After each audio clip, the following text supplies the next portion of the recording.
के लिए, खुशियों में फंस कर कहीं अनाचार न हो जाए, खुशियों में फंस कर कहीं अनाचार न हो जाए।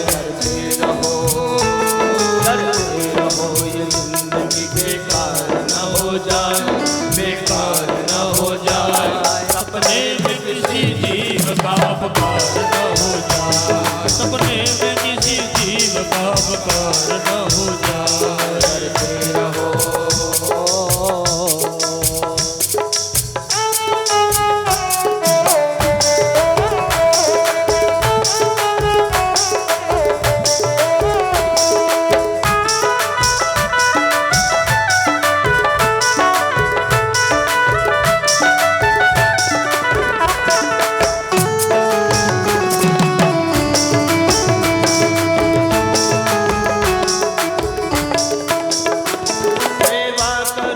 धर्म की शुभ कर्म हरि भजन, सेवा करो निज धर्म की शुभ कर्म हरि भजन। इतना भी करने के पीछे अहंकार न हो जाए, इतना भी करने के पीछे अहंकार न हो जाए। डरते रहो ये जिंदगी बेकार न हो जाए, बेकार न हो जाए। सपने में किसी जीव का अपकार न हो जाए, सपने में किसी जीव का अपकार न हो जाए। डरते रहो।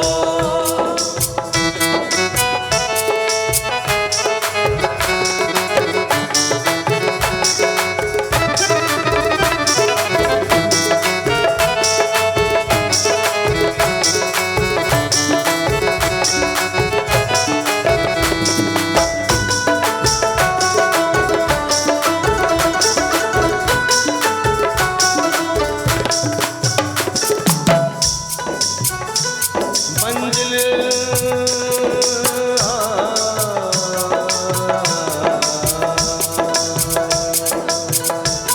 राधे राधे राधे, मंजिल असल मुकाम की तय करनी है तुम्हें, मंजिल असल मुकाम की तय करनी है तुम्हें, मंजिल असल मुकाम की तय करनी है तुम्हें, मंजिल असल मुकाम की तय करनी है तुम्हें। नग ठगर में फंस के गिरफ्तार न हो जाए, नगर में फंस कर गिरफ्तार न हो जाए। डरते रहो ये जिंदगी बेकार न हो जाए, बेकार न हो जाए। सपने में किसी जीव का अपकार न हो जाए, सपने में किसी जीव का अपकार न हो जाए। डरते रहो।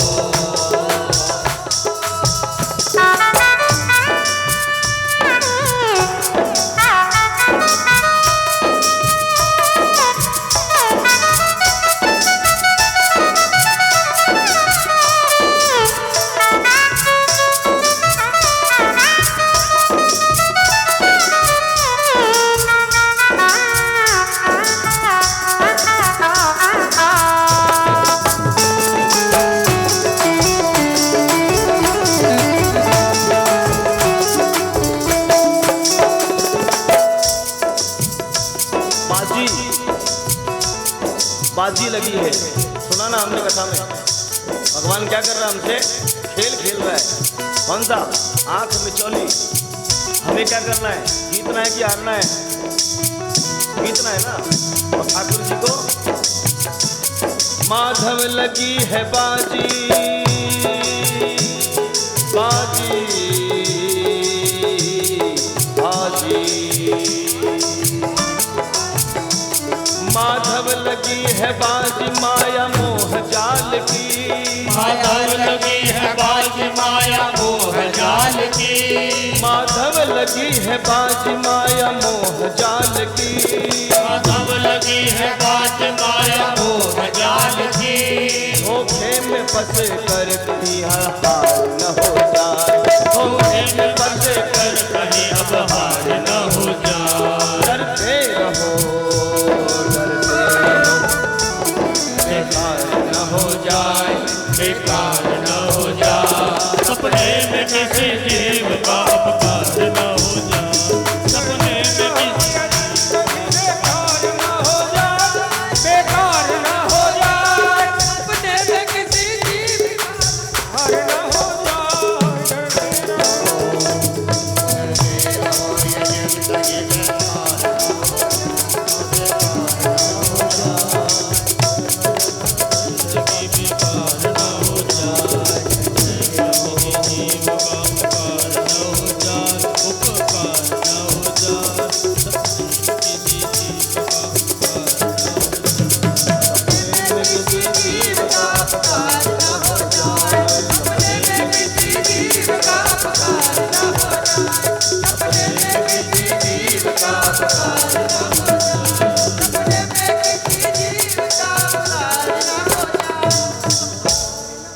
बोले राधा रमण भगवान की जय। सुंदर सा उपदेश देकर के ऋषभ देव जी जाने को उद्युक्त हुए।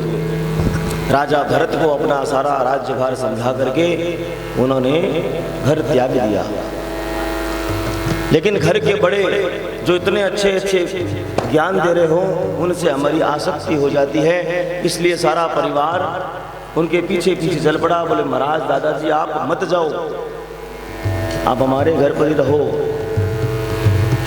तो उन्होंने क्या किया, सफेद वस्त्रों को धारण कर लिया और मुखारविंद पर पट्टी बांध ली।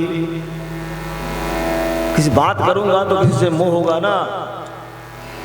और क्यों निकले थे घर से बाहर? वो जानने के लिए निकले थे। जानना कहते हैं समझना, ज्ञान प्राप्त करना। संस्कृत में ज्ञ शब्द को ज्ञ शब्द से उच्चारण करते हैं। ज्ञ को ज्ञ बोलते हैं। आधा ज और य मिल जाएगा तो ज्ञ शब्द बन जाएगा। ये आपके मोबाइल को भी पता है। हिंदी टेक्स्ट में अगर उसको टाइप करोगे आप आधा य और आधा ज तो क्या बन जाएगा? ज्ञ बन जाएगा। ज्ञानी वाला ज्ञ, व्याकरण की बात है। उसी जानने के लिए घर को त्याग दिया, उसी से जैन धर्म निकल पड़ा। तो प्रथम में उन्होंने आसक्ति को दूर करने के लिए सफेद वस्त्रों को धारण किया, मुख पर पट्टी बांध ली कि मैं बात करूंगा तब मोह होगा, और मैं जब बात नहीं करूंगा तो फट कर चले जाएंगे। श्वेत वस्त्रों को धारण किया तो श्वेतांबर बन गए। पहला है ना जैन धर्म में श्वेतांबर। फिर भी नहीं माने तो उन्होंने क्या किया, उन वस्त्रों को भी त्याग कर दिया और अघोरी दिगंबर बन करके बैठ गए। जहां बैठते वहीं पर मलमूत्र का त्याग करने लगे। पर अब तो इनको जाना ही पड़ेगा, दुर्गंध आएगी। लेकिन चमत्कार हुआ, तप के बल से उनके मलमूत्र में से भी सुगंध आना आरंभ हो गई और वहीं से दूसरा पंथ चला दिगंबर। उसी से जैन धर्म एक व्यक्तिगत धर्म बन गया। तो जैन भी कोई दूसरे थोड़ी है, हमारे अपने हैं। जैन धर्म में प्रथम तीर्थंकर कौन? ऋषभ देव जी महाराज। और हमारे ठाकुर जी के अवतार ऋषभ देव जी महाराज। ऋषभ देव जी महाराज की जय। पिता की आज्ञा पाकर के भरत ने राज्य करना आरंभ कर दिया और उसी अजनाब खंड का नाम राजा भरत के कारण से भारत पड़ा। बोलिए भारत माता की जय। हमारे भारतवर्ष का नाम पहले क्या था? अजनाब खंड। इसमें राजा भरत ऋषभ देव जी के प्रथम पुत्र थे। उन्होंने इतना लोक कीर्ति की इसकी कि उनके नाम से इसका नाम भारत पड़ गया। हम सब कौन है? भारतवासी है कि इंडियन है? अजनाब से भारत, भारत तक तो ठीक था। इसको हम लोगों ने थोड़ा बहुत भोगा। अब हमारे आने वाले बच्चे इंडिया को भोग रहे हैं। इंडिया में तो क्या हो रहा है, क्या बताएं। भारत कहते ही कितना सुंदर भा मुखारबिंद खुल जाता है, लेकिन ये हमारे हाथ में नहीं है। तो भरत जी महाराज ने भी एक समय के बाद में अपने पुत्रों को राज्यभार समझा करके अपने पिता की तरह ही संन्यास लेने का मन बनाया और आश्रम बना करके और अपने राज्य से दूर रहने लगे। प्रथम दिवस की बात है, अभी कुटिया बना करके अभी तो साधना आरंभ करने वाले थे कि सामने सरोवर में से नदी बह रही थी और उसमें एक गर्भिणी हरिणी जो थी वो गर्भवती थी। वो किसी हिंसक पशु से बच करके जाने के लिए नदी को पार करने के लिए छलांग लगाई उसने और उसका गर्भ जो है नदी में गिर गया और स्वयं मृत्यु को प्राप्त हो गई। और उसका गर्भ जो है छोटा सा मृग शावक तैरता तैरता आश्रम के किनारे आकर के पड़ गया। और दयालु होते हैं संत, उन्होंने उसे उठा करके उसकी मृत्यु ना हो जाए इसलिए उसको पालने लगे। जब ये थोड़ा अपने पैरों पर खड़ा हो जाएगा इसको छोड़ दूंगा। सुख ये मृग शावक बड़ा ही सुंदर था और उसकी सेवा करते करते भरत जी महाराज को उससे आसक्ति हो गई, प्रेम हो गया। अब तो माला तो गई छूट, अब तो दिन भर जब वो नहीं दिखता, अरे कोई हिंसक पशु से खा ना जाए वो कहाँ चला गया, वो कोई सिंगों के झुंड में नहीं चला जाए। करते करते ठाकुर जी का नाम तो लेना हो गया बंद, और दिन भर वो उसी मृग शावक के साथ खेलना शुरू कर दिया उन्होंने। ये क्या है? सन्यासियों को संसार से दूर रहना चाहिए। अपने खुद के जाए बच्चों को छोड़ करके आए कि मैं ठाकुर जी से मिल लूं, लेकिन एक मृग शावक ने भी उन्हें आसक्त कर लिया। समझ में आई क्या बात? ये संसार एक चुंबक की तरह है जो हमें दिन रात अपनी तरफ खींचता है। इसलिए कहा ना, माधव लगी है बाजी माया मोह जाल की।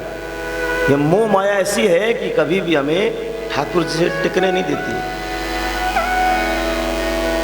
जग ठग नगर में फंस कर कहीं गिरफ्तार ना हो जाए। गिरफ्तार हो गए हमारे भरत जी महाराज। और एक समय आया ऐसा कि वो धीरे धीरे बड़ा होने लगा। एक दिन अपने ही लोगों के आसपास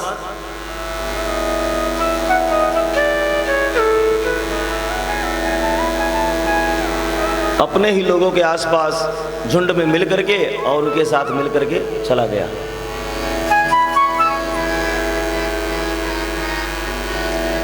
अब तो संध्या होने को आई, लेकिन भरत जी महाराज उसी का चिंतन करते करते अपने देह को त्याग दिया और अंतमति सोगति, अंत में हिरण को याद करते करते मृत्यु को प्राप्त हुए। इसलिए दूसरे जन्म में हिरण ही बने। लेकिन तपबल इतना था कि पिछले जन्म की सारी बातें याद थी, इसलिए अपने झुंड से भी अलग अलग रहते थे।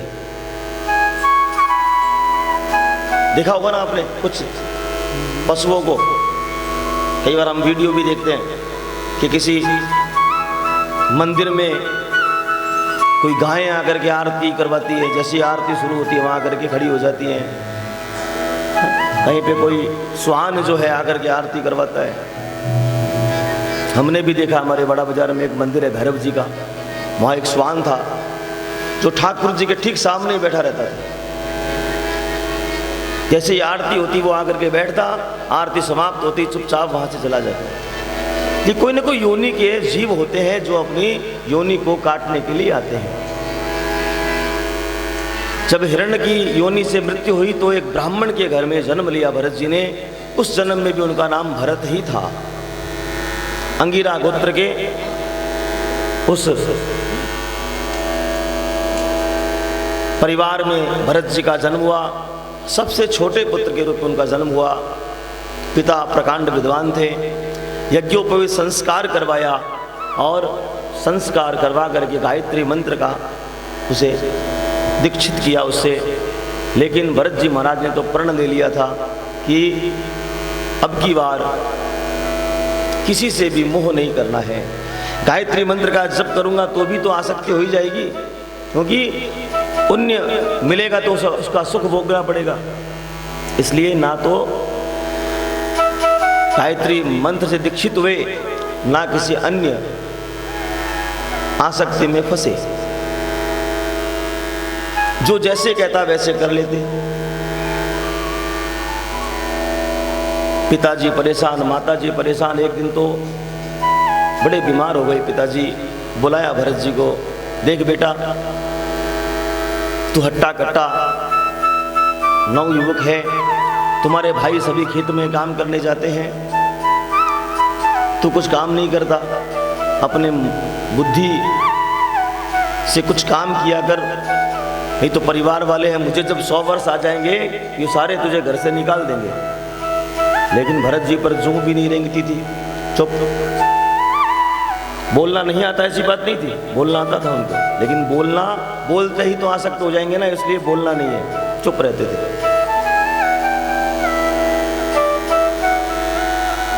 भाभियां रोटी डालती तो चुपचाप बैठ जाते। जब तक डाल रही तब तक खाते रहते, ना तो मांगते ना मना करते। एक दिन तो हद हो गई, 2 घंटे तक भोजन करते ही जा रहे हैं। भाभियां देती जा रही है। बोले आज देखिए कब, आज तो बुला के रहेंगे इनको। लेकिन वो तो भरत जी थे। कहते हैं उफत करके चिल्ला पड़ी भाभियां। बोले काम के ना काज के, दुश्मन अनाज के। आते ही आज भाइयों को शिकायत कर दी, भाइयों ने भी खूब डांटा और ले जा करके बैठा दिया खेतों में। कुछ नहीं करना है भैया, आपको यहाँ बैठे रहना है। अगर चिड़ियाएं पंछी आए तो आपको उनसे हमारे खेतों की रक्षा करनी है। डंडा पकड़ा दिया हाथ में, सर हिला दिया। भरत जी ने गए भाई, देखा अनेक पंछी आ गए उड़ते हुए।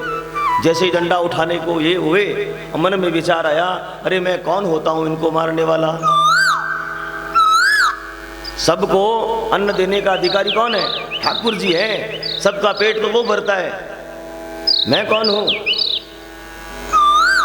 ये सारी चराचर भूमि किसकी है?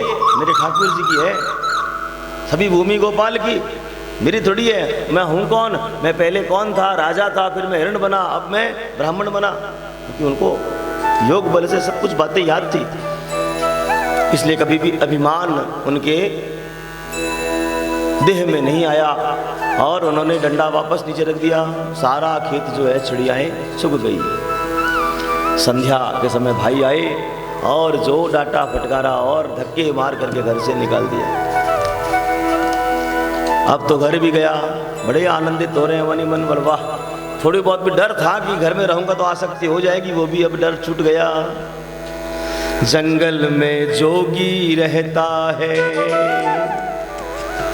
जैसे जोगी रहता है ना, भूत की तरह घूमने फिरने लगे। जो मिला खा लिया, नहीं मिला तो पानी पी के सो गए, पानी नहीं मिला तो भी धरती पर सो गए, धरती को बिछौना बना लिया और आकाश को चद्दर बना लिया, हाथ को तकिया बना के सो जाते महाराज। जंगल में जोगी रहता है, कभी हंसता है कभी रोता है, कभी हंसता है कभी रोता है। जंगल में जोगी रहता है, जंगल में जोगी रहता है। कभी शहर में से निकलते तो लगता पत्थर मारते बच्चे, बोले पागल आ गया, पागल आ गया, वो भी कुछ नहीं बोलते। कोई पत्थर फेंक रहा है तो कोई धूल फेंक रहा है, लेकिन भरत जी को कोई असर नहीं होता। वो तो अपने आनंद मग्न हुए घूमते रहते। हमारे भी आसपास ऐसे लोग मिलते हैं, हम सोचते हैं पागल है ये, पागल नहीं होते। वो शायद अपनी योनि को पूरा करते हैं। और गृहस्थी लोग जो होते हैं वो डर रहे हैं भरत जी से, अरे ये कुछ कर देगा, ये बाबा जी पकड़ के ले जाएगा। लेकिन जब इन जीवों को दुखी देखते हैं तो उदास हो जाते हैं और मदमस्त होते हुए। जंगल में जोगी रहता है, जंगल में जोगी रहता है। कभी हंसता है कभी रोता है, कभी हंसता है कभी रोता है। मदमस्त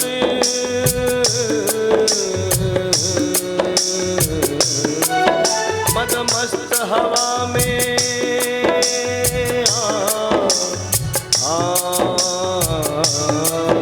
मदमस्त हवा में डोलता है, हवा में डोलता है। जंगल में जोगी रहता है, जंगल में जोगी रहता है। कभी हंसता है कभी रोता है, कभी हंसता है कभी रोता है।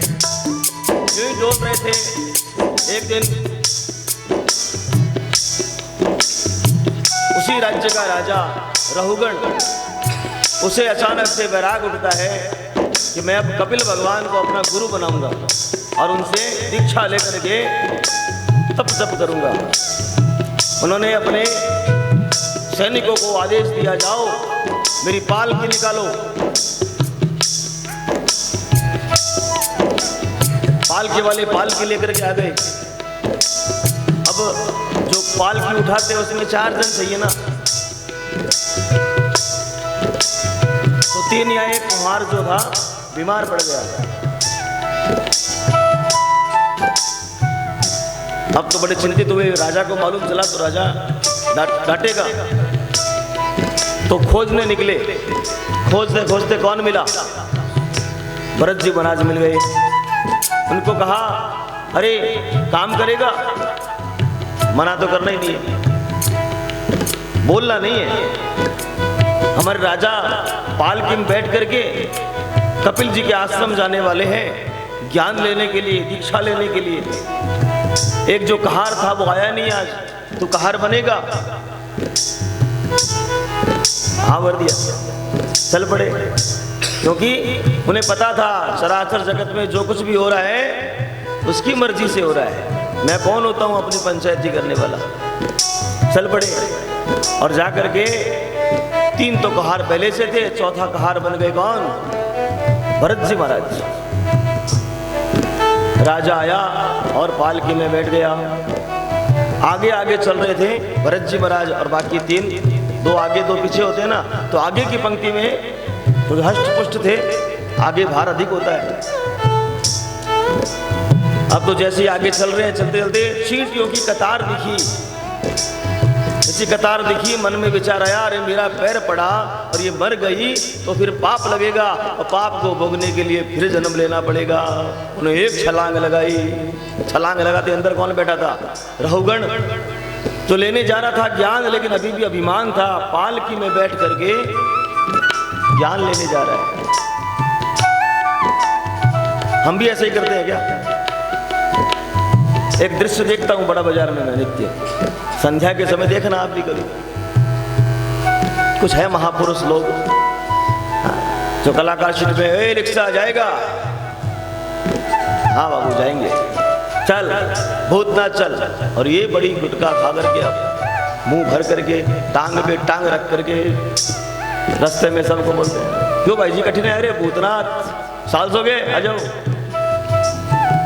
ठाकुर जी के दरबार भी अभिमान से भर करके मंदिर जाओ तो मानो हम तीर्थों में जा रहे हैं। इसीलिए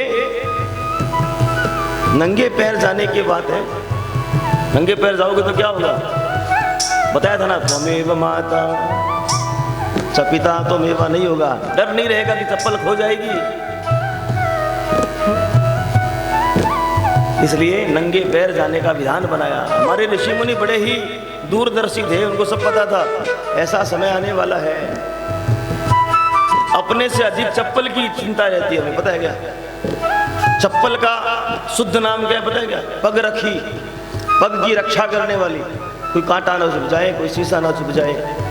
जब बरसात का मौसम होता है, पानी भरा दिखा आगे, तो क्या करते हैं? चप्पल को हाथ में ले लेंगे, चप्पल खराब ना हो, भले कांटा चुभ जाए। अरे जय जय श्री राधे। कितने बड़े बुद्धिमान लोग हैं हम। चिंता नहीं है कि अंदर कोई शीशा कांटा हो, वो हमें चुभ जाएगा। चप्पल भाई जी बहुत महंगी है, खादिम की है, बाटा की है, थाना की बिरो, आज ही ली थी। कोई हम जैसे को पूछ लेता है कि भाई जी चप्पल खोल गई, बोले कष्ट गयो, क्या कष्ट गयो? कष्ट आ गयो भाई जी, आज 2000 की खरीदी थी, ना कहीं बिरो पड़ा है। इसलिए कहा जाता है कि सच में कोई बड़ा संकट आने वाला था, इतने में टल गया। जैसे ही छलांग लगाए, अंदर बैठा रहुगण जो था उसका माथा पालकी में लगा और वो चिल्लाया, क्या करते हो? पता नहीं मैं इस राज्य का राजा हूं। तो बाहर से आवाज आई, महाराज क्षमा करिए, हम तो सही चला रहे हैं, ये जो नया कहार आया है इसको शायद चलाना नहीं आता है। पर्दा खोल करके देखा और नजर पड़ी भरत जी महाराज पर। व्यंग करने लगा, अच्छा अच्छा अच्छा, ये नया आया, ये कर रहा है क्या? बड़ा ही पतला है बेचारा, दुबला सा है ना, कई दिनों का भूखा भी लगता है, चेहरा देखो इसका। तभी भरत जी महाराज हष्ट पुष्ट थे, खाते पीते थे एकदम। संत जो होते हैं ना चिंता नहीं करते, इसलिए बड़े हष्ट पुष्ट गोल मटोल होते हैं। वो चिंता नहीं है उनको, चिंता दीन दयाल करता है उनकी। तो अब तो फिर चलने लगा, चलते चलते अब की बार फिर 3-4 कतारें आ गई और लंबी छलांग लगाई। छलांग लगाते ही उसका मुकुट जो था राजा का, वो उतर करके पालकी के बाहर आ गया। अब तो उसे रहा नहीं गया और उसने कहा उतारो नीचे, मैं इसे ठीक करता हूँ। ये ऐसे नहीं मानेगा, इसे पता नहीं किसको इसने उठाया है। ये भाग्यशाली है जिसने मुझ राजा को उठाया, इतना बड़ा सौभाग्य मिला इसे। जैसे ही उतारा, जैसे ही बाहर आया, बाहर आकर के पूछा, क्यों रे जानबूझ के करता है ऐसा। तुझे पता नहीं है मैं कौन हूँ, तुझे परिचय नहीं दिया इन लोगों ने मैं कौन हूँ। मैं जब किया तो आज भरत जी महाराज ने विचार किया कि अगर आज मैं नहीं बोला तो कालांतर में लोग कहेंगे जिसको भरत जी महाराज ने कंधे पर उठाया था वो भी मूर्ख रह गया। आज भरत जी महाराज बोल पड़े। क्या कहता है राजा? मैं मोटा हूं, मैं हष्टपुष्ट हूं, मैं कमजोर हूं, व्यंग कसता है मुझ पर और कहता है तू राजा है। तुझे पता है मैं कितनी बार इस धरा का राजा बना, मेरे नाम से इस धरा का नाम भारत पड़ा। तुझे पता है क्या मैं कौन हूं? और ज्ञान देना आरंभ किया। जिस वाणी में वो बोल रहे थे रवगण चुपचाप उन्हें सुनता रहा। ये सामान्य तो नहीं हो सकता, कोई नाटकबाज तो हो नहीं सकता। इतने में नजर पड़ी उनके कंधे पर जहां पर मोटी जनेऊ दिख रही थी। अरे ब्राह्मण देवता, मुझसे तो बड़ी भूल हो गई, मैंने ब्राह्मण को कहार बना दिया। ज्ञानी तो था लेकिन अभिमानी था, संतों के प्रवचन में जाता था। बोले महाराज आप कौन हैं? उसे लगा साक्षात कपिल देव जी ही किसी अवधूत का वेश बना करके उसके पास आ गए। बोले मैं जो भी हूं मैं उसी परमात्मा का अंश हूं, तू भी उसी का अंश है। बोले महाराज आप जो भी हो, मुझे अब आप एक बात बताइए। आपने कहा कि आप ना मोटे हैं ना पतले हैं, हाँ? ना लंबे हैं ना चौड़े हैं ना गोरे हैं ना काले हैं। तो महाराज मुझे एक बात बताइए, हम हैं कौन? आप कहते हो हम सब आत्मा है, तो आत्मा को कष्ट नहीं होता है क्या? मेरे हिसाब से कष्ट तो होता ही है। और उसने एक दृष्टांत दिया किसको? भरत जी को। तो प्रवचनों में जाता था। बोले महाराज हम जब पतीले में जल डाल करके उसे खौलने के लिए रखते हैं तो पतीला गर्म होता है और फिर जल गर्म हो जाता है, और उसमें हम जब चावल डालते हैं तो चावल का अंतिम कण भी गर्म हो जाता है। तो ये शरीर है, इस शरीर में आत्मा रहती है। तो क्यों हमारे शरीर को कष्ट होता है तो आत्मा को कष्ट नहीं होता है क्या? होता है महाराज। आप मुझे इस संशय से दूर करिए। भरत जी ने कहा वाह, तू प्रवचनों में जाकर के प्रवचन देना तो सीख गया, लेकिन अभी भी तू अधूरा है, क्योंकि तूने पूरा प्रवचन अभी सुना नहीं।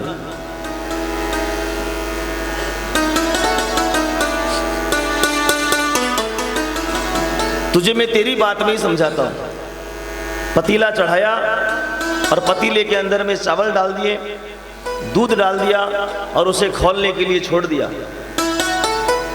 उन सब चावलों के बीच में एक हमने पत्थर डाल दिया, कंकड़ डाल दिया।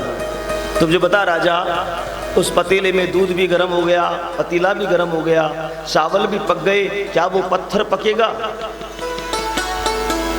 पकेगा या वो गर्म होगा या वो कुछ?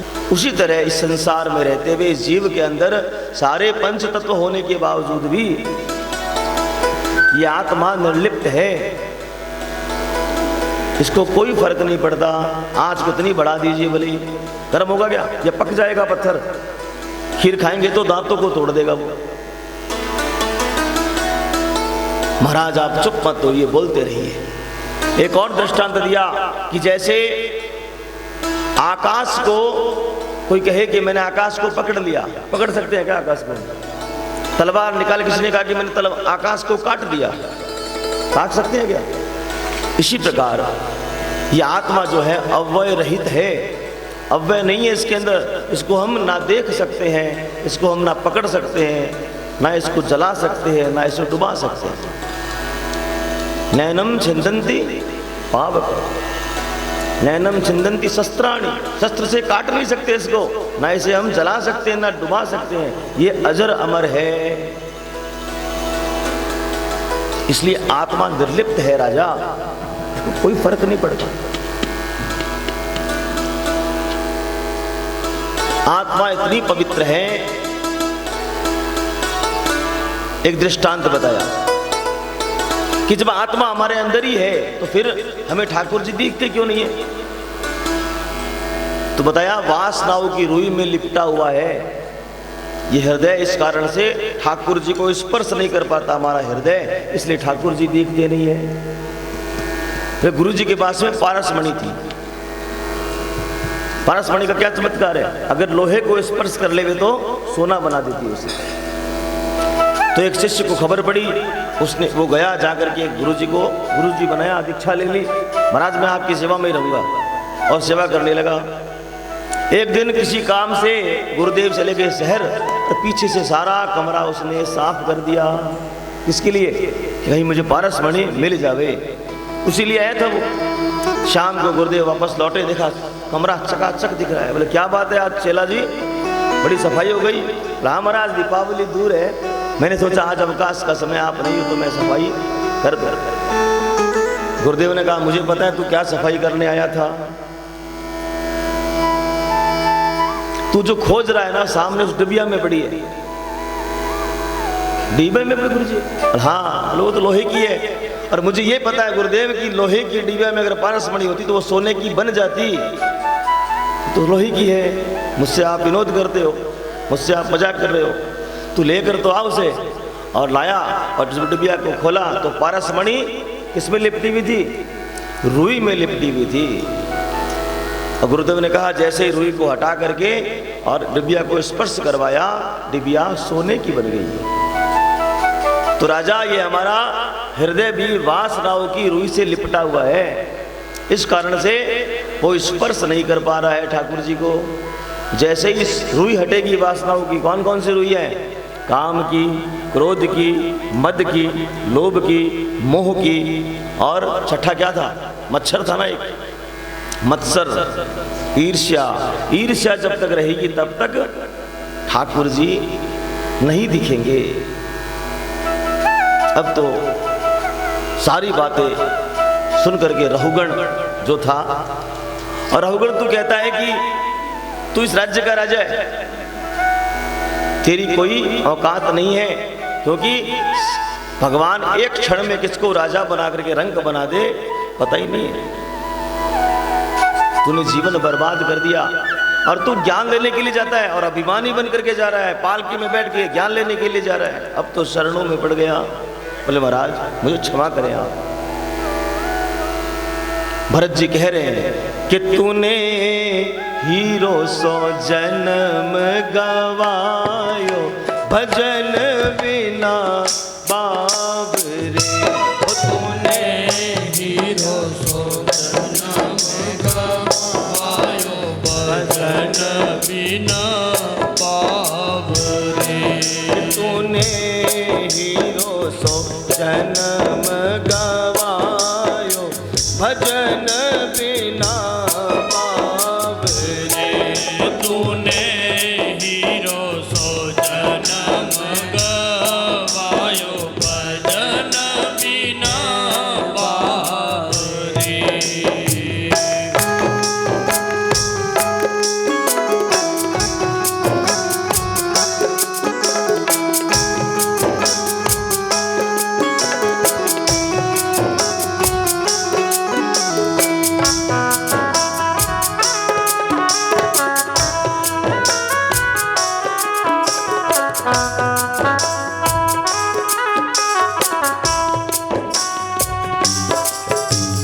कदे न बैठो सत्संगत में, कदे न हरि गुण गायो।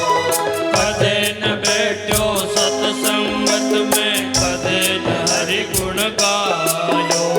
पच पच मरो पहल की ताई,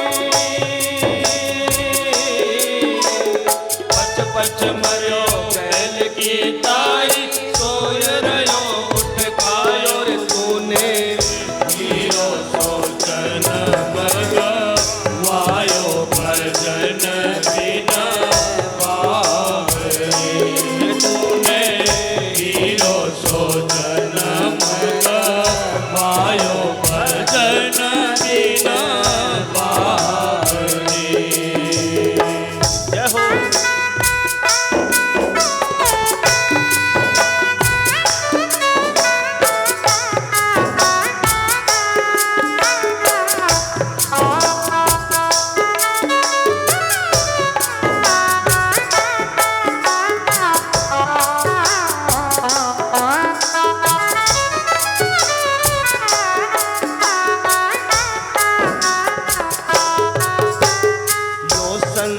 संसार हाट बनिए की सब जग सौदे आयो। यो संसार हाट बनिए की सब जग सौदे आयो। चतुर माल चौगुणा कीनो, चतुर माल चौगुनो चतुर माल चौगुणा कीनो, चतुर माल चौगुनो कीनो। मूर्ख मूल गवायो भजन बिना बाबरे तूने हीरो सोचन गवायो भजन बिना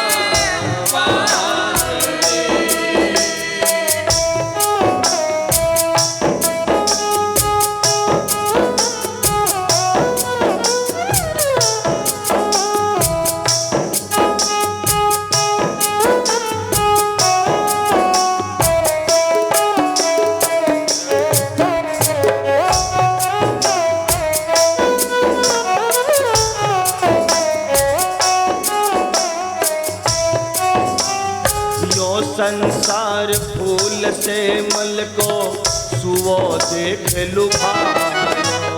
यो संसार फूल से मल को सुयो देख लुभायो।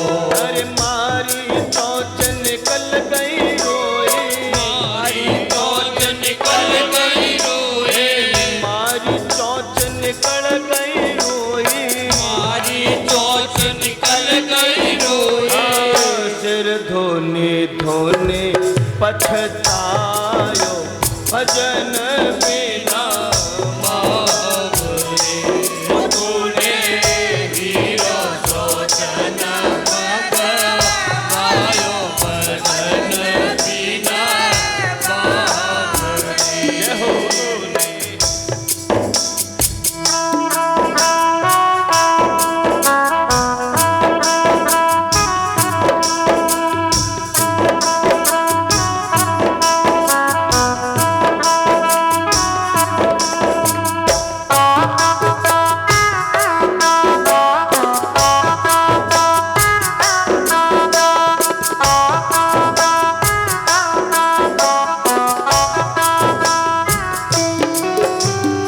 यो संसार माया को लोभे ममता महल चिनायो।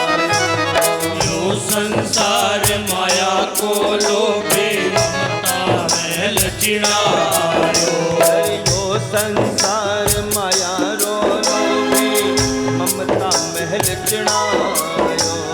यो संसार माया को लोभे ममता महल चिड़ायो। कहत कबीर सुनो भाई साधो, कहत कबीर सुनो भाई साधो। कहत कबीर सुनो रे भाई साधो। कहत कबीर सुनो भाई साधो। हाथ कछु नहीं आयो भजन बिना बाबरे तूने हीरो सोचन गवायो भजन बिना बाबरे तूने हीरो सोचन गवायो भजन बिना बाबरे तूने हीरो सोचन गवायो भजन बिना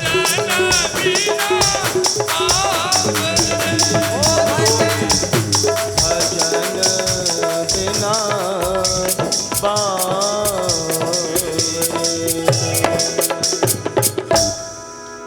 अब तो नेत्र ज्योति खुल गई रोगण की। बोले महाराज मुझे तो कपिल जी के आश्रम जाना नहीं है, मैं तो आपको ही गुरुदेव मानता हूँ। और भगवान ने उसे अपना शिष्य स्वीकार करते हुए बटाटवी आदि का खगोल भूगोल चारों तरफ जितने भी खगोल भूगोल में जितनी सीमाएं हैं हमारे इस विश्व की, सब के बारे में बताना आरंभ किया। सुखदेव राजन भरत जी ने जम्बू द्वीप के वर्णन के बाद में लक्षद्वीप, सालमत द्वीप, कुसुत द्वीप, क्रौंच द्वीप, पुष्कर द्वीप, 6 द्वीपों का क्रम से वर्णन किया। सारे संसार में बताया ये सारा विराट स्वरूप ठाकुर जी है। नदियां जितनी बह रही हैं क्या है, ठाकुर जी के जो नाड़ियां हैं वो नदियां हैं ठाकुर जी। रोमावली सारे वृक्ष पौधे हैं, हड्डियां ये पहाड़ पर्वत भगवान के क्या है, हड्डियां हैं ठाकुर जी की। चंद्रमा सूरज भगवान के नेत्र हैं। 14 लोकों के बारे में बताया, 7 लोक ऊपर है, 7 लोक नीचे है। भूर्भुवः स्वः महाजना तपा सत्य। हम किस लोक में रहते हैं, भूलोक, भूनाम पृथ्वी, भूलोक में रहते हैं। उसके ऊपर भूरलोक है, फिर स्वरलोक है। इसको वैज्ञानिक बोलते हैं क्षोभ मंडल, आयन मंडल, ओजोन मंडल कहते हैं ना।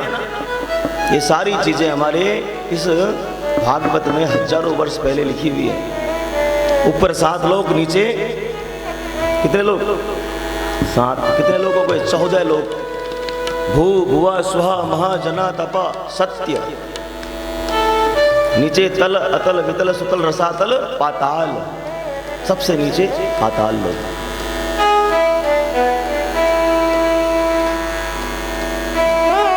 हे रघुगण, इस चराचर जगत में जो भी कुछ तू देख रहा है सब कुछ ठाकुर जी का ही स्वरूप है। ठाकुर जी 3 प्रकार से हमें दिखते हैं। 3 प्रकार से, एक तो सुना हमने निराकार स्वरूप में। चराचर जगत में जो सजीव निर्जीव जो कुछ भी है वो ठाकुर जी का ही रूप है। ठाकुर जी कैसे हो गए, निराकार। और दूसरे नर आकार। नर आकार में भी कौन है, ठाकुर जी तो है सबके अंदर। चींटी से लेकर हाथी के अंदर कौन है, ठाकुर जी है।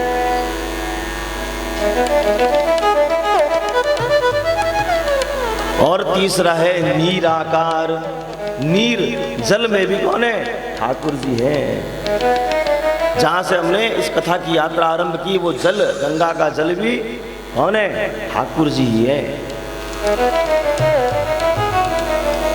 बाकी चारों तत्व निराकार में दिख गए। निराकार हम सब बैठे हैं, और निराकार मतलब जल जो है वो भी ठाकुर जी का ही स्वरूप है।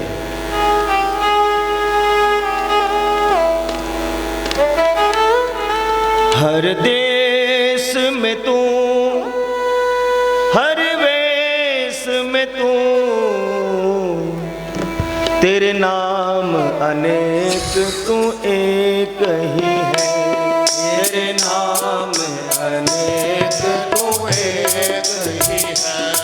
हर देश में तू, हर वेश में तू, हर देश में तू, हर वेश में तू, तेरे नाम अनेक तू एक ही है। तेरे नाम अनेक तू एक ही है।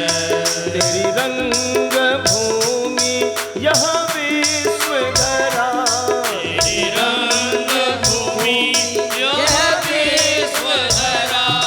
हर खेल में मेल में तू ही है। हर खेल में मेल में तू ही है। हर देश में तू, हर वेश में तू, हर देश में तू, हर देश में तू, तेरे नाम अनेक तू एक ही है। तेरे नाम अनेक तू एक ही है। सारे जगत में परमात्मा का दर्शन करते हुए गुनगुनाइए।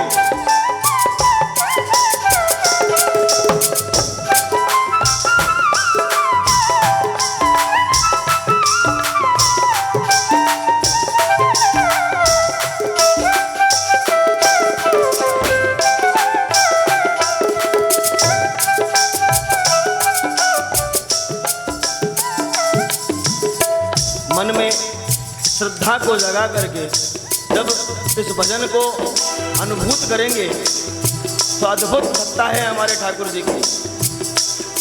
सागर से उठा बादल बनकर, बादल से गिरा जल हो करके।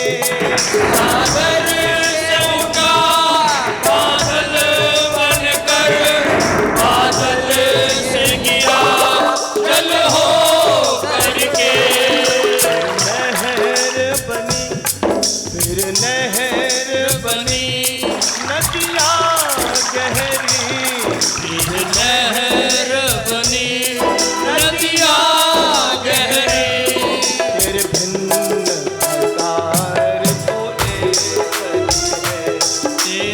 निरंकार तू एक ही है।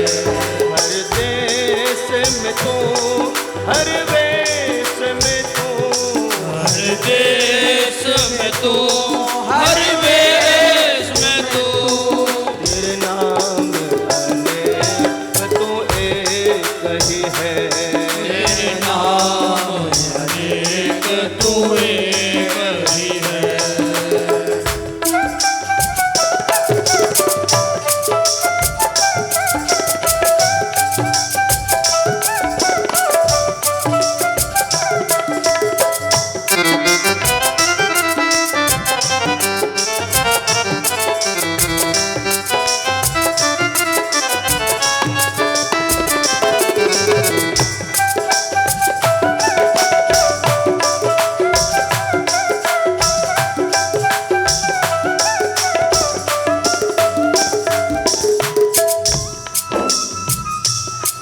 चींटी से अणु परमाणु बना, सब जीव जगत का रूप लिया। चींटी से अणु परमाणु बना, सब जीव जगत का रूप लिया। तेरा वृक्ष विशाल बना, कहीं तेरा वृक्ष विशाल बना, सौंदर्य तेरा तू एक ही है। सौंदर्य तेरा तू एक ही है। हर देश में तू, हर वेश में तू, हर देश में तू, हर देश में तू, तेरे नाम अनेक तू एक ही है। तेरे नाम अनेक तू एक ही है।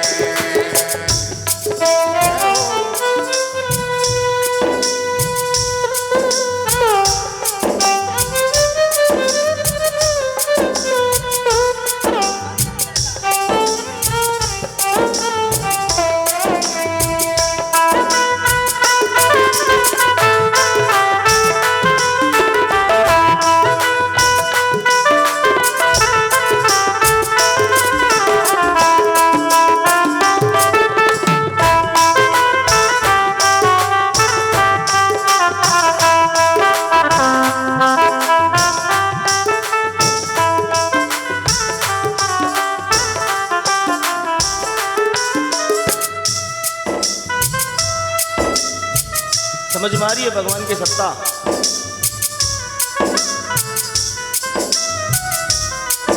यह दृश्य दिखाया है जिसने, वह है गुरुदेव की पूर्ण दया। यह दृश्य दिखाया है जिसने, वह है गुरुदेव की पूर्ण दया। टुकड़ा कहे और तो कोई नहीं, बस तू और मैं दोनों एक ही हैं। बड़ा कहे और तो कोई नहीं, बस तू और मैं दोनों एक ही है। तू और मैं दोनों एक ही हैं। बस तू और मैं दोनों एक ही है। तेरे नाम अनेक तू एक ही है। तेरे नाम अनेक तू एक ही है। हर देश में तू, हर वेश में तू, हर देश में तू, हर देश में तू, तेरे नाम अनेक तू एक ही है। तेरे नाम अनेक तू एक ही है। तेरे नाम अनेक तू एक ही है। तेरे नाम अनेक तू एक ही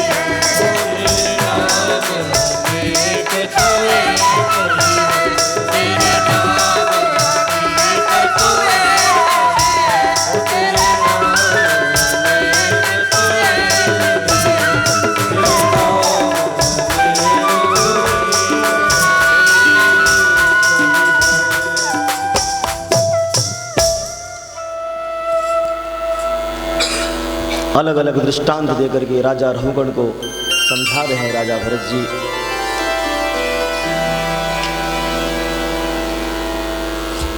रहुगण ने पूछा, महाराज जिससे कोई अपराध हो जाए, भूल से भी अपराध हो जाए, तो अपने पापों की निवृत्ति कैसे करता है? राजा भरत ने कहा,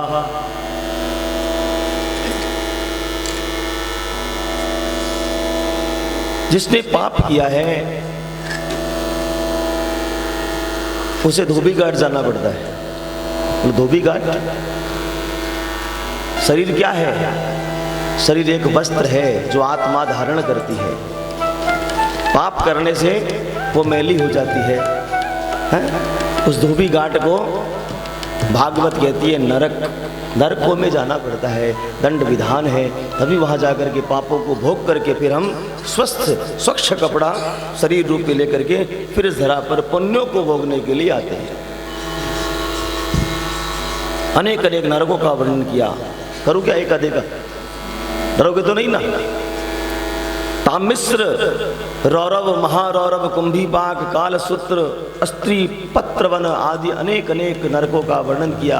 बोले महाराज ये नरक कब कब मिलते हैं और किस किस पापी को मिलते हैं, कौन कौन से पाप करने से मिलते हैं, बताइए महाराज। तो जो स्त्री का धन हरण कर लेता है वो तामिश्र नामक नरक में गिराया जाता है। यमदूत उसे काल पास में बांधकर बलात् ऊपर से नीचे गिरा देते हैं। रौरव नरक में वो मनुष्य जाते हैं जो अहंकार ममतावश प्राणियों से द्रोह करके अपने कुटुंब का पोषण करता है, बाकियों के ऊपर तो अत्याचार करता है और उनसे धन छीन करके ला करके अपने कुटुंब का पोषण करता है। तो सारे कुटुंबी पापी हुए क्या? कुटुंबी पापी नहीं हुए, वो पाप करने वाला मुखिया है, वही जो है पापी कहलाता है। इसलिए हम जिस भी क्षेत्र में हैं, जो भी धन ला रहे हैं, भाव तो ये है हमारा कि हम कुटुंब का पोषण करते हैं। महाराज एक का दो तो करना ही पड़ता है। करो, आपके लाए धन से भोग तो सारा परिवार भोगेगा, लेकिन उस पाप का भोग केवल आपको भोगना पड़ेगा और कोई नहीं आएगा भोगने के लिए। ना पति आएगा, ना बेटा आएगा, ना बेटी आएगी, ना पत्नी आएगी, कोई नहीं आएगा, क्योंकि आया है अकेला, जग में जाएगा अकेला।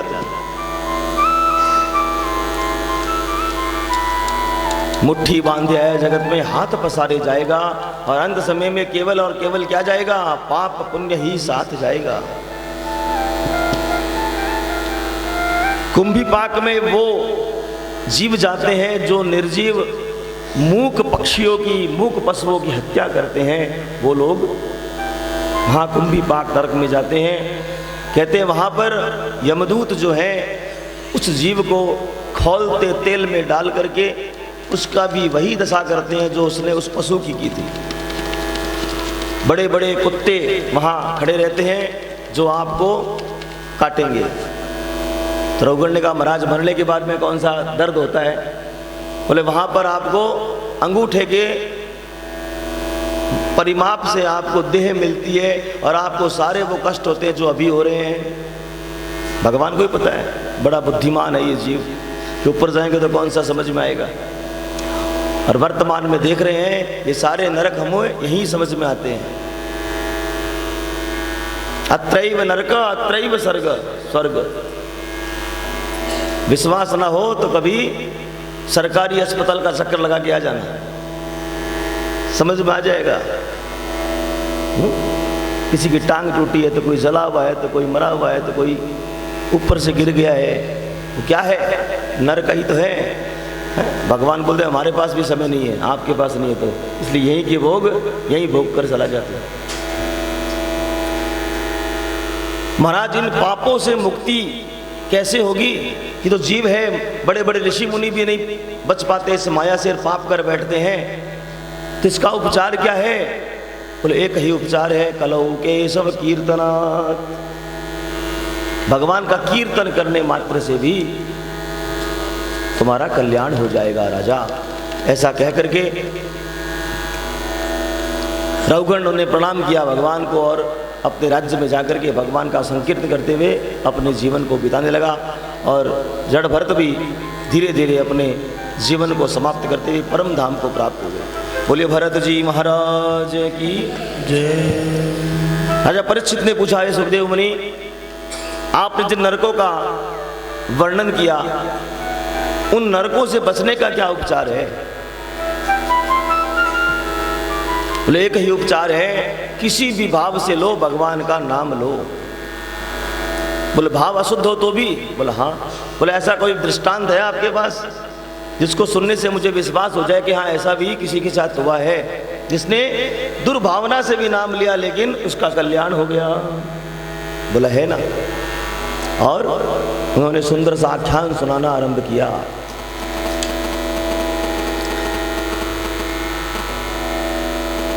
एक नगर में एक ब्राह्मण रहता था, अपनी पत्नी अपने बच्चों के साथ। उसके सुंदर सा एक पुत्र था जिसका नाम था अजामिल। परम विद्वान था। एक दिन पिता नित्य यज्ञ किया करते थे, यज्ञ की समिधाएं लाने के लिए जंगल में गया। वहाँ पर क्या देखता है, एक गणिका अपने पति के साथ में संपर्क कर रही थी और उसको देख करके वो उस पर वशीभूत हो गया और उसके पति को मार भगाया और उसके साथ ही रहने लगा। परम विद्वान त्रिकालज्ञ अजामिल केवल संसर्ग करते हुए उस गणिका को देखा और देखते ही आसक्त होकर के उसी के साथ रहने लगा।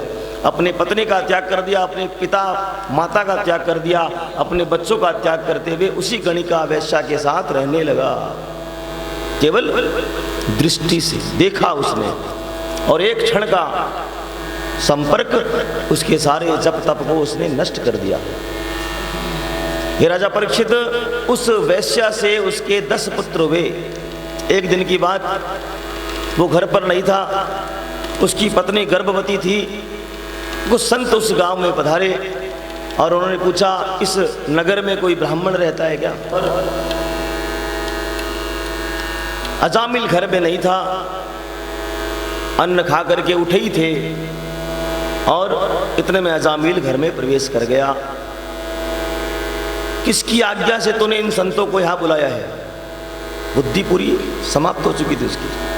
पत्नी ने कहा, अब आए थे और हमारे ही घर में भोजन करने का आग्रह किया, इसलिए मैंने करवा दिया। संत तो संत थे, अन्न खाया, अन्न खाया इस घर का और इसका कल्याण ना हो तो हम दूषित हो जाएंगे। इसलिए क्या कहा, हे अजामिल, तूने सुंदर भोजन करवाया तेरी पत्नी ने और हम देख रहे हैं तेरी पत्नी गर्भवती है, तो हमें दक्षिणा दे दे। अजामिल हंसा, बोले महाराज संत हो लेकिन बुद्धि नहीं है आप में। मैं नहीं था इसलिए आपको भोजन प्राप्त हो गया, मैं होता ना तो घर की दहली के अंदर भी नहीं आने देता और आपको दक्षिणा और चाहिए। अरे अजामिल, दक्षिणा में द्रव्य नहीं चाहिए, एक वचन चाहिए कि तेरी पत्नी गर्भवती है, इसके पुत्र ही होगा और तू हमारे कहने से उसका नाम नारायण रख लेना। क्या मांगा?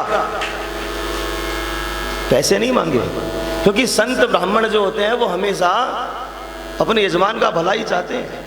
इसमें भी भलाई था उसका, इस कारण से हंसा अजामिल। बड़े ज्योतिषी हैं, आपको पता है मुझे 10 पुत्र हैं, मैं तो पुत्री चाहता हूँ और आपने कहा ये पुत्र ही होगा।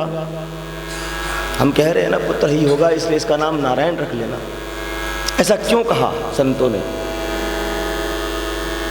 क्योंकि हम जिसको समझाना चाहते हैं उसका बुद्धि का स्तर अगर छोटा है तो उस स्तर पर जाकर समझाएं तो ही बात समझ में आएगी, नहीं तो नहीं आएगी। उसका कल्याण करना था। कहते घर में ठाकुर जी का नाम लिया कर लेता क्या वो? कभी नहीं लेता।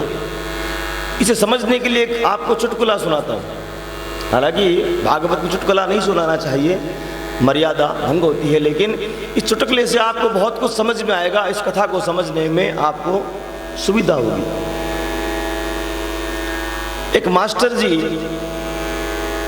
एक छोटे से बच्चे को पढ़ा रहे थे। 3-4 वर्ष उम्र रही होगी उस बच्चे की। नित्य पढ़ाने आते थे वो। और उस दिन वो पाठ पढ़ा रहे थे अंग्रेजी का और हिंदी रूपांतरण उसे समझा रहे थे। बोले बेटा बोलो MY माई और HEAD head, my head, my head मैंने मेरा माथा। ये पाठ दे करके चले गए। बोले इसको रटना है, कल मैं आकर सुनूंगा। बच्चे ने कहा फिर मास्टर जी, मास्टर चले गए और वो बेटा बच्चा जो था वो पाठ पढ़ना शुरू किया। MY माई, माई मने मास्टर जी, हेड मने माथा, माई हेड मने मास्टर जी का माथा। मास्टर ने यही कहा था, माई हेड मने मेरा माथा। और ये रट रहा था, रटते रटते माता जी आई कमरे में आके देख रही। बोले क्या पढ़ रहा है? क्या पढ़ रहा है? बोले मास्टर जी समझाए थे अभी, उन्होंने कहा माई हेड मने मेरा माथा। बोले बेटा ऐसा नहीं होता है, तो माता जी आप बता दो। तो माता जी समझा रही है, बोले माई मने मेरा, हेड मने माथा। ठीक है बेटा, बोले हाँ। तो माता जी गई, उसने कहा माई हेड मने माता जी का माथा। ये सारा कृत्य कौन देख रही थी? इसकी छोटी सी बहन जो उससे उच्च कक्षा में पढ़ती थी, वो देख रही थी। वो समझ गई इसको समझाना कैसे है। बेटा ऐसे नहीं। बोले बहन आप भी समझा दो। बोले MY माई, माई मने तेरा, और HEAD हेड मने माथा। समझ में आया? तुरंत बच्चा समझ गया, बोलने लगा माई हेड मने मेरा माथा। जिस स्तर में है वो उसे समझाना है तो उसके स्तर पर उतरना पड़ेगा। तो संतों को पता था कि अगर हम इसे कहेंगे तू माला जप किया अगर, यज्ञ आदि किया अगर, ये समझेगा नहीं। पत्नी ने कहा और कुछ तो मांगा नहीं आपसे, मैं मांगती हूँ इनकी बात मान लो, सच में पुत्र हो गया तो उसका नाम नारायण रख लेना ना। और संतों की वाणी कभी भी वृथा नहीं जाती। 10वें मास में सुंदर पुत्र का जन्म हुआ और संतों के कहने से, पत्नी के कहने से उसने नाम रख लिया नारायण। अब तो छोटे पुत्र में आसक्ति अधिक होती है, 24 घंटे लाड प्यार करता था। बेटा नारायण पानी लेके आ, बेटा नारायण भोजन करते हैं, बेटा नारायण आओ घूमने चलते हैं, नारायण नारायण नारायण 24 घंटे ठाकुर जी का नाम लेने लगा। एक दिन की बात, बीमार अवस्था में पड़ा था। अचानक से क्या दिखता है उसे कि आधी रात का समय बड़े बड़े काले कलूटे यमदूत आते हैं और भगा दिया। यमदूतों ने कहा महाराज हमें यमराज ने भेजा है, आप लोग कौन आ गए? बोले तूने सुना नहीं क्या? इसने क्या पुकारा? इसने नारायण का नाम पुकारा है, इसलिए आप इसे स्पर्श भी नहीं कर सकते। बोले महाराज आप भी चक्कर में आ गए क्या? ये दुष्ट है, ये कोई भगवान को नहीं मनाता है। जिसने अपने पिता माता को त्याग दिया भगवान को मनेगा? इसने अपने बेटे को मनाया है, अपने बेटे को पुकारा है इसने, इसके बेटे का नाम नारायण है। बोले देखिए ये सब हमें पता नहीं है। इसके बेटे का नाम 3 वर्ष पहले नारायण रखा होगा, हमारे ठाकुर जी का नाम हजारों वर्ष पहले नारायण है, इसलिए हम तो उसी को जानते हैं। इसने नारायण को पुकारा और हम लोग आ गए, आप इसे स्पर्श भी नहीं कर सकते। यमदूत तो चले गए, जा करके और साथ में इस्तीफा लेके गए अपना। यमराज को महाराज अब हम आज के बाद आपकी नौकरी नहीं करेंगे। हम समझते थे आपसे ऊपर कोई नहीं है, लेकिन आपके ऊपर भी कोई है। बोले हुआ क्या? ऐसी सी बात हो गई। जैसे ही नारायण का नाम सुना यमराज ने चुप हो गए।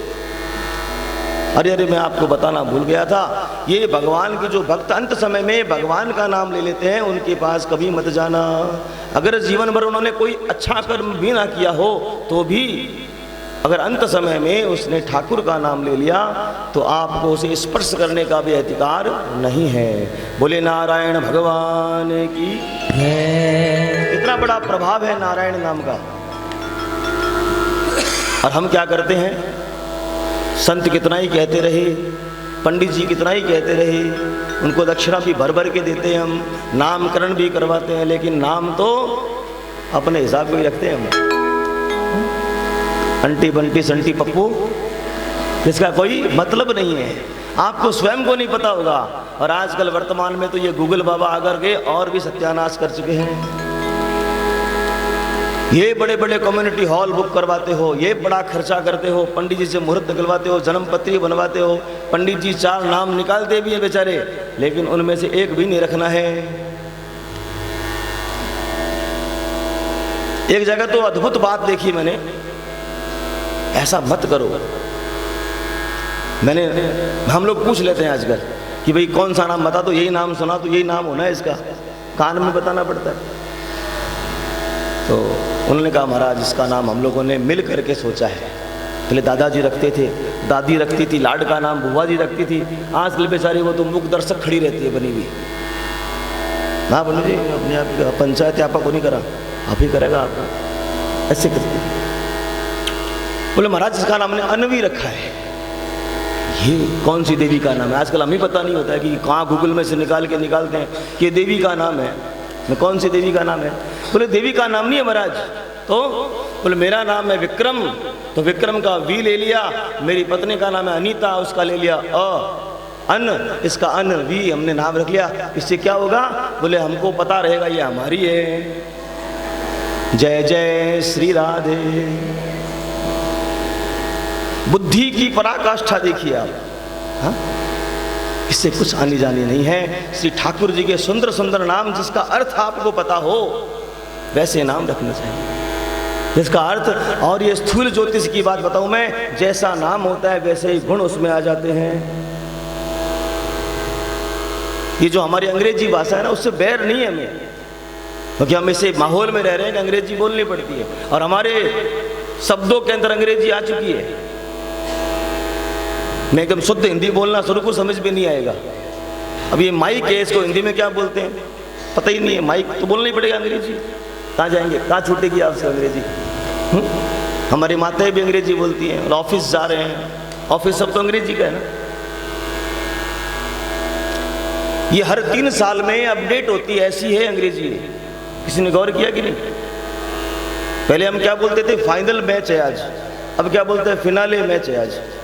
बदल गया ना, उसका प्रोनाउंसिएशन बदल गया। अब एक नया शब्द और सुनने में आता है, पहले बोलते थे विटामिन, अब बोलते हैं वाइटामिन। बच्चों को पता होगा, है ना। तो ऐसी भाषा किस काम की जो हर समय परिवर्तित हो रही है। एक शब्द को सिखाने के फिर बदल गया वो तो बोलना, बोले इसको बोलना नहीं आता अंग्रेजी, है ना, ऐसा हो रहा है। बंटी शब्द का अर्थ पता है क्या आपको? यहाँ कोई बंटी नहीं है ना। पुरानी डिक्शनरी है उसमें देखना, उसमें लिखा है आवारा। बंटी का मतलब आवारा होता है। अब जितने भी बंटी नाम के बच्चे हैं अधिकतर देखा होगा वो चंचल ही होंगे, एक भी काम का नहीं होता है। उस बच्चे में उसके गुण आ जाते हैं। नाम रखो, हमारे ठाकुर जी के सहस्त्र नाम है, एक नाम रख लो, गोपाल रख लो, गोविंद रख लो, गिरधर रख लो, सुंदर राजपाल, प्रकाश है, आशुतोष। क्या मतलब होता है आशुतोष का पता है क्या? पूछा मुझे किसने कि आप इनका नाम आशु नहीं आशुतोष क्यों बोलते हो? हाँ, उसका मतलब है तुरंत प्रसन्न हो जाते हैं। हमारे आंसू भी तुरंत प्रसन्न हो जाते हैं, सहज भाव वाले हैं। जय जय श्री राधे। जब ये दृश्य देखा जामिल ने तो भौचक्का रह गया। अरे मैंने भूल से मेरे पुत्र का नाम लिया और इस प्रकार का दृष्टांत मुझे सच था कि स्वप्न था, मुझे पता नहीं। उसके बाद से नित्य प्रति श्री ठाकुर जी का नाम लेने लगा, अपने माता पिता की सेवा शुश्रूषा करने लगा। महाराज हे परीक्षित राजा, भूल से भी श्री ठाकुर जी का नाम लेने से ठाकुर जी कल्याण कर देते हैं। ठाकुर जी अग्नि स्वरूप हैं। अब अग्नि में जानबूझ के हाथ डालो तो भी हाथ जलेगा कि नहीं जलेगा? अगर कहीं अग्नि जल रही हो, किसी बच्चे ने हाथ डाल दिया, जलेगा ना हाथ या नहीं जलेगा? करंट जिसमें विद्युत दौड़ती है, इलेक्ट्रिक दौड़ती है, उस तार को पकड़ लिया आपने, तो क्या आपको करंट नहीं लगेगा क्या? आप कहोगे तो मैं तो बहुत बड़ा भगत हूं, मुझे छोड़ दो, वो किसी को नहीं छोड़ेगा। उसका धर्म है करंट देना। तो किसी बच्चे ने पकड़ लिया, उसे दया आ जाएगी क्या? ना तो क्रोध आएगा, ना दया आएगी, ना वो विचार करेगा उम्र का कि बूढ़ा है कि बच्चा है।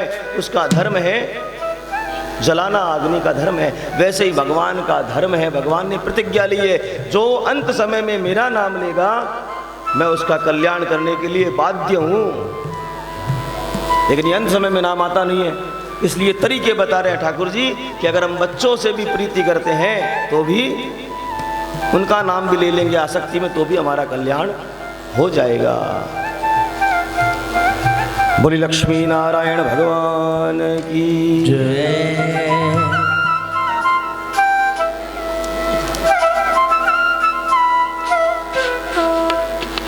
हे परीक्षित राजा, अब मैं तुझे दक्ष की 60 कन्याओं के वंश के बारे में बताता हूँ। और उसी वंश में त्वष्टा मुनि के पुत्र हुए विश्वरूप जी, जो कुछ दिनों के लिए देवताओं के गुरु बन गए। बोले देवताओं के गुरु और असुरों का ये दोहित्र, ये कैसे हो सकता है? क्यों हुआ? इस कथा को पूरा विस्तार से समझाइए महाराज। बोले एक बार इंद्र की सभा में बृहस्पति जी आए और आकर के खड़े रहे